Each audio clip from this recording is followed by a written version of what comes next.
When I had an accident, my parents told me they didn't have the money to help with my hospital costs. But when my brother asked for money to go on a luxury trip with his girlfriend, they handed it over without hesitation. That's when I made a decision that shocked everyone. Before the story begins, if you like our channel, subscribe to help us reach 1,000 subscribers.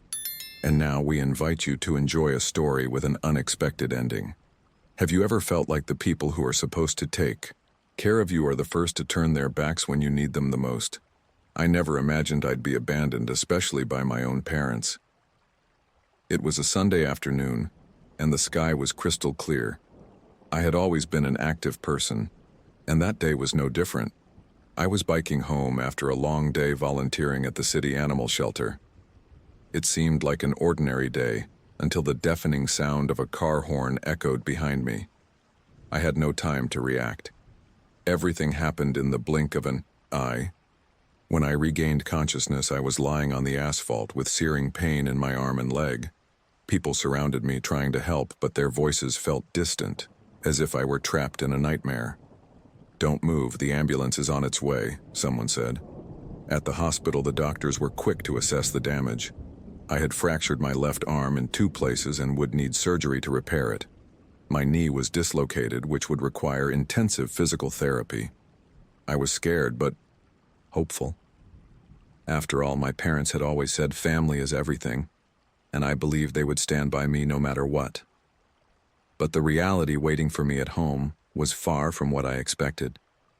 When I explained the situation, my mother, Margaret, looked at me with a cold expression. My father, Edward, stared at the floor as if he were doing some mental calculation. Then my mother said something that cut deeper than any surgery ever could. "Sam, we don't have money for that right now. You'll have to figure something else out. Maybe you can get help from the government or something." In that moment, I felt the ground collapse beneath me. "But Mom, I can't do this on my own. The doctor said the surgery is urgent, and the physical therapy too."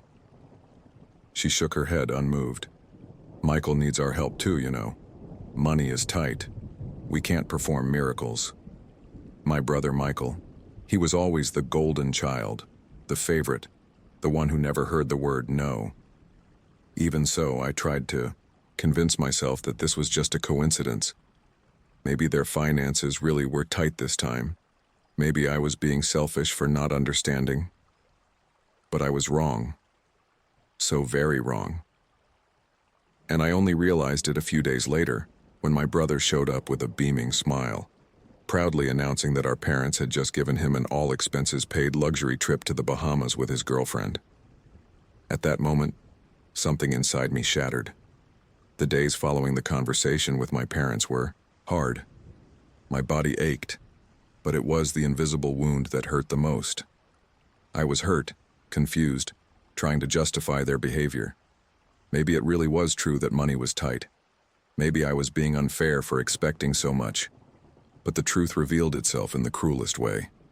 I was sitting on the living room couch trying to organize the medical papers to send to social services when Michael walked in like he owned the place.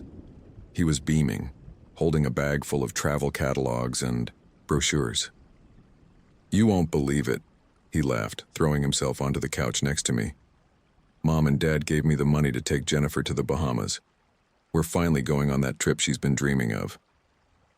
For a moment, I thought I hadn't heard him right. My head spun. "What do you mean they gave you money for a trip?" He looked at me with an innocent smile, completely oblivious to the weight of my question. "Yeah, man. They said I deserve a break after working so hard. And you know how demanding Jennifer is, right? We couldn't just do something simple. It's all-inclusive. It's going to be amazing." I stood up abruptly, a mix of anger and disbelief surging through me. "But they said they didn't have money. I'm here, needing surgery and physical therapy, and they paid for a trip for you?" Michael shrugged, clearly uncomfortable with my reaction. "Sam, relax. They have priorities. I work hard, and Jennifer is important to me. You'll figure it out, like you always do." That last sentence felt like a punch to the gut. The words echoed in my mind, amplifying the feeling that I was a burden, someone insignificant. When I confronted my parents that evening, the conversation was even worse. They were in the kitchen, my mom chopping vegetables for dinner while my dad read the newspaper. I entered with purpose, my heart racing.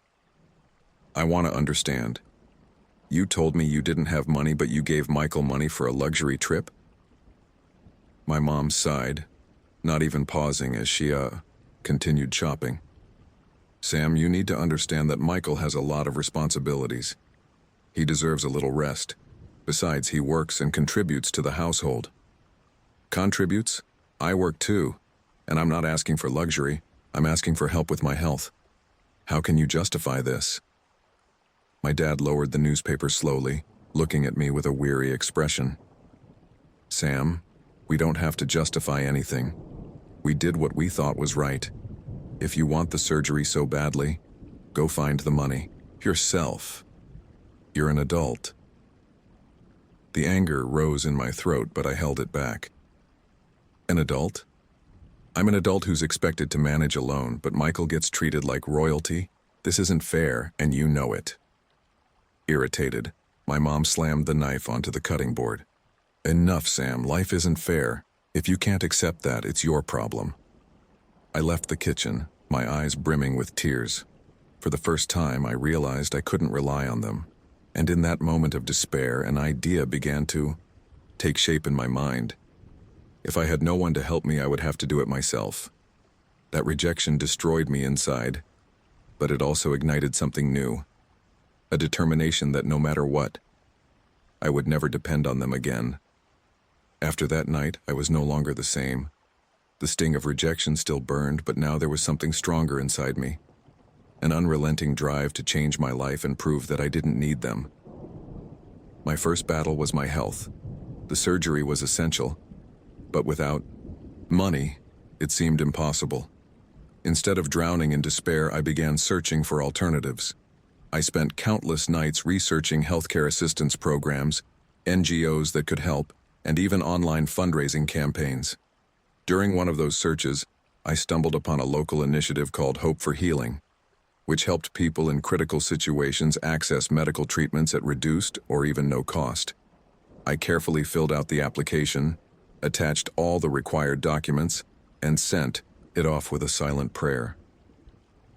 While waiting for a response, I knew I couldn't just sit idle.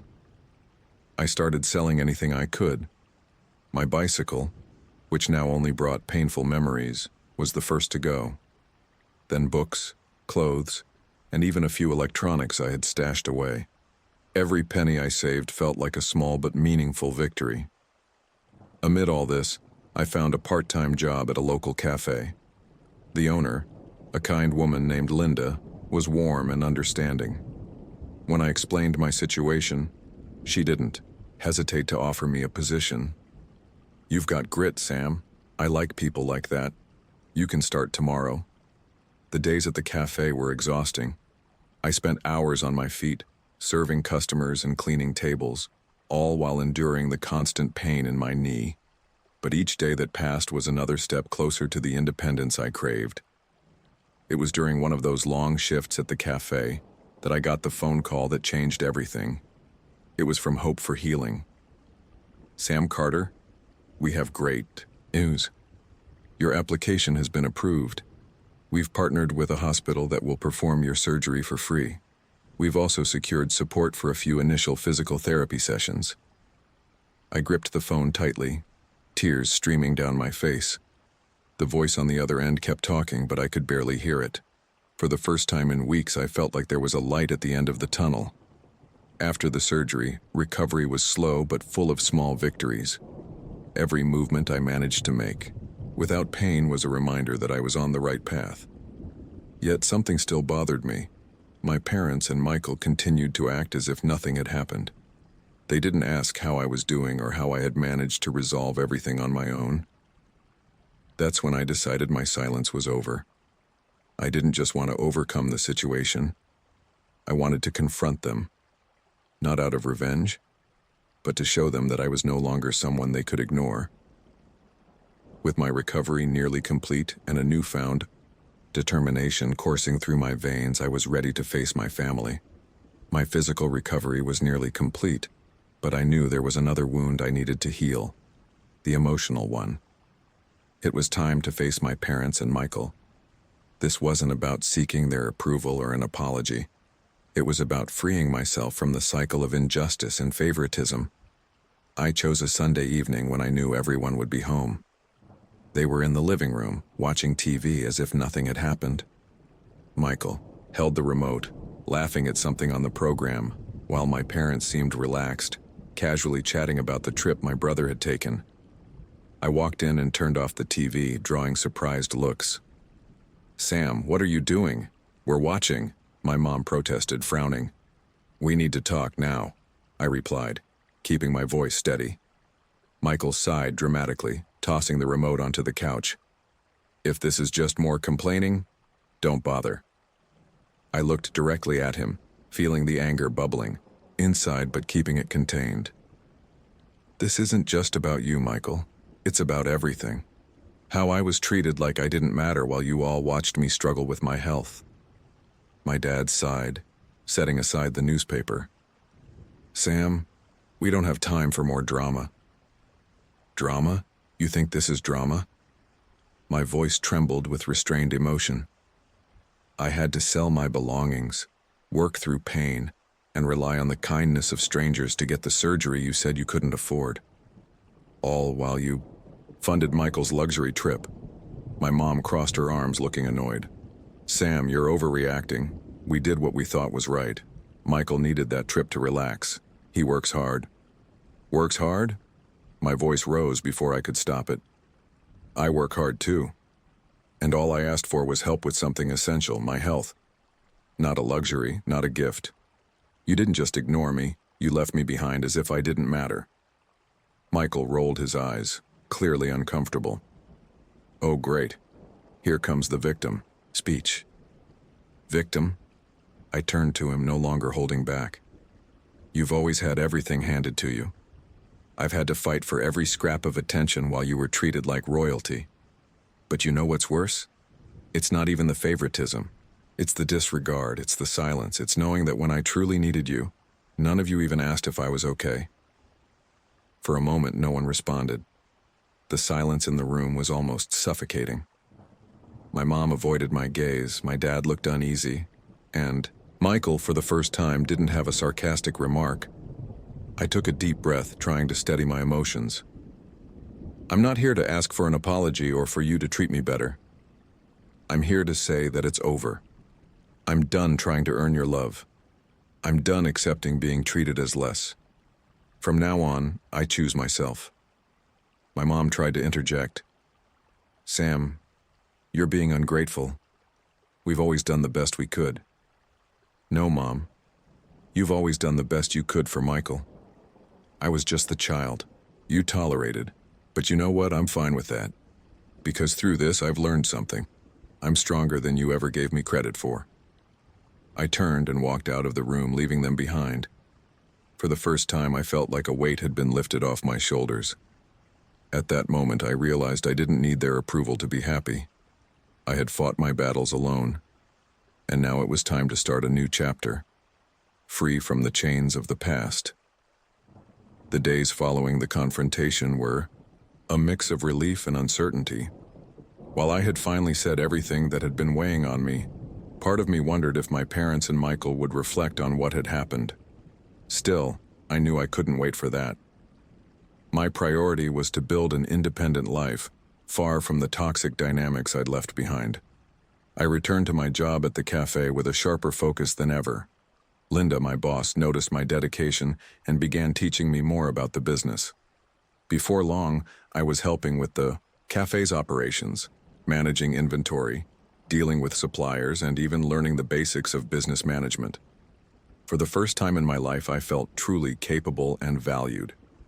One day, Linda called me in for a chat. "Sam, you have a real talent for this. I've been thinking about expanding the cafe, and I'd like to know if you'd consider becoming my partner." I was speechless. "Partner? Me?" She smiled. "Yes, you're hardworking, reliable, and full of great ideas. I believe in you, Sam. Think..." of it as a mutual investment. You help me grow the business and we grow together. It was a life-changing opportunity. I pooled the little savings I had and accepted her offer. Over the next few months, we worked tirelessly to transform the small cafe into a popular community hub. As business grew, we managed to open a second location. For the first time, I felt like I was in control of my own life. Meanwhile, my relationship with my parents and Michael remained distant. They made little effort to reconnect, and I didn't pursue it either. Occasionally, I felt pangs of hurt, but I gradually realized that my happiness didn't depend on their approval. Then something unexpected happened. Michael lost the job that had secured his golden child status. Without his steady income, he found himself facing financial difficulties. One day, to my surprise, he showed up at the cafe. "Sam, can we talk?" He looked tired and worn, a shadow of the confident brother I once knew. I nodded, curious to hear what he had to say. We sat at a corner table and he began to speak. I want to apologize." He lowered his gaze, clearly ashamed. I never realized how selfish I was. I think I was so used to being the center of attention that I never stopped to think about how it affected you. I stayed quiet, letting his words sink in. He continued, "Losing my job made me understand how hard it is to struggle alone. I can't even imagine what you went through after the accident. I wish I had been a better brother to you." It was a moment of vulnerability I never thought I'd see from Michael. While there were still scars between us, I chose to respond with empathy. "I accept your apology, Michael. But more than that, I hope you take this experience to become a better person, not just for me, but for everyone around you." From that moment, our relationship began to mend, slowly but surely. As for my parents, not much changed, but it didn't bother me anymore. I had built my own family at the Yide Cafe, Linda, the staff, and even some regular customers who had become close friends. A year later, during the grand opening of our third cafe location, I gave a speech to everyone who had supported me. Holding the microphone, I looked out at the crowd of familiar faces and said, "If there's one thing I've learned, it's that sometimes the people who should stand by you don't. But that doesn't mean you're alone. The strength to move forward is within you. And when you believe in that, incredible things can happen." Applause filled the room and a wave of peace washed over me. I had won, not just against my family's unfairness, but against self-doubt, fear, and the feeling of never being enough. Now I was living proof that even in the darkest circumstances, it's possible to rise, rebuild, and create a bright future. And that's exactly what I did.